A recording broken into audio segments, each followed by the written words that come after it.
Hello，大家好，而家天氣涼涼地，不如我今日就用 Coco 嘅雙壓電飯煲，同大家示範整一個有飯焦嘅煲仔飯啦。喺海鮮檔見到啲好抵食嘅鮑魚，咁一於就揾店主幫我起埋個殼，整一個豪華版嘅煲仔飯。今次嘅材料好豐富啊，我準備咗一塊雞扒、臘腸、鮑魚、杯半嘅米、薑、蔥、紅蔥頭、芫茜同埋一隻紅辣椒。將啲米洗乾淨，然之後用高壓白米嘅模式，先將啲米煮熟。高壓白米模式大約煮30分鐘。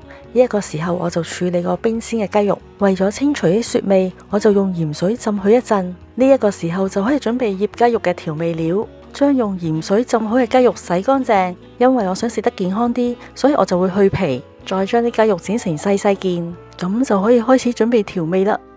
醃雞肉我就會用到燒酒半湯匙。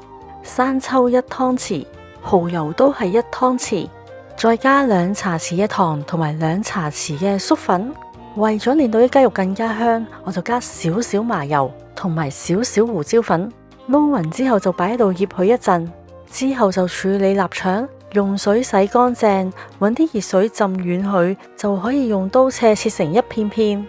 最後處理埋個鮑魚。呢啲新鮮鮑魚喺魚檔買，我揾店主幫我拖埋返嚟，我就真係用暖水浸一浸，然之後就用個硬毛刷擦乾淨佢。其實我覺得咧，用呢啲牙刷擦已經 OK 啦，鋼絲刷咧太誇張，好容易會整爛隻鮑魚。大家睇下，洗完之後幾乾淨。之後就喺鮑魚上面界個井字，方便之後啲調味料可以入到落隻鮑魚度，同埋一陣間食嘅時候更加容易。最後用少少紹興酒同埋蠔油調味。呢個時候個飯都差唔多煮熟，今次都講明係整煲仔飯，所以當然唔係煮熟咗個白飯就即刻食。煲仔飯其中一個特別之處就係煙韌嘅飯焦。為咗做到呢個效果，我哋就將醃好嘅雞肉先鋪滿成個白飯面，再加埋臘腸同埋鮑魚。見到成個飯面都鋪滿晒餸，自己整嘅煲仔飯零舍豐富同埋零舍招積嘅。而家我就將個飯連埋頭先嗰啲煲仔餸，用高壓模式，再選擇高壓蒸燉，一齊煮30分鐘。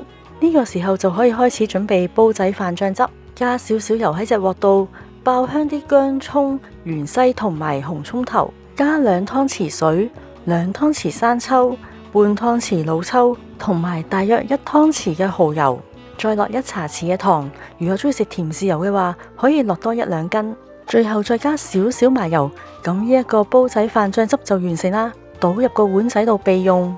時間啱啱好，呢個時候煲仔飯亦都已經完成。哇，真係好足料，自己做先可以咁豐富。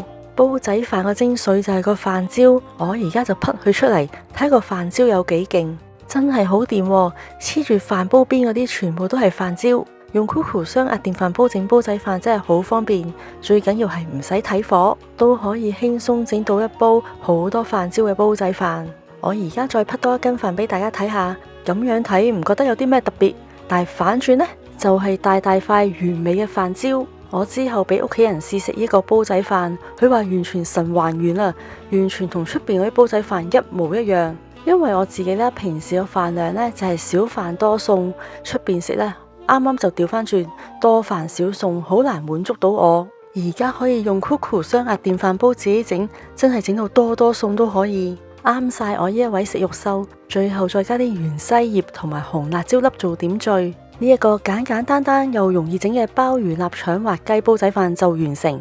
雞汁同埋臘腸嘅精華一早已經融入晒個飯裏邊。再有埋幾隻大大隻嘅鮮鮑魚，呢一餐真係好滿足啊！而家夜晚天氣涼涼地，希望呢一個暖粒粒嘅煲仔飯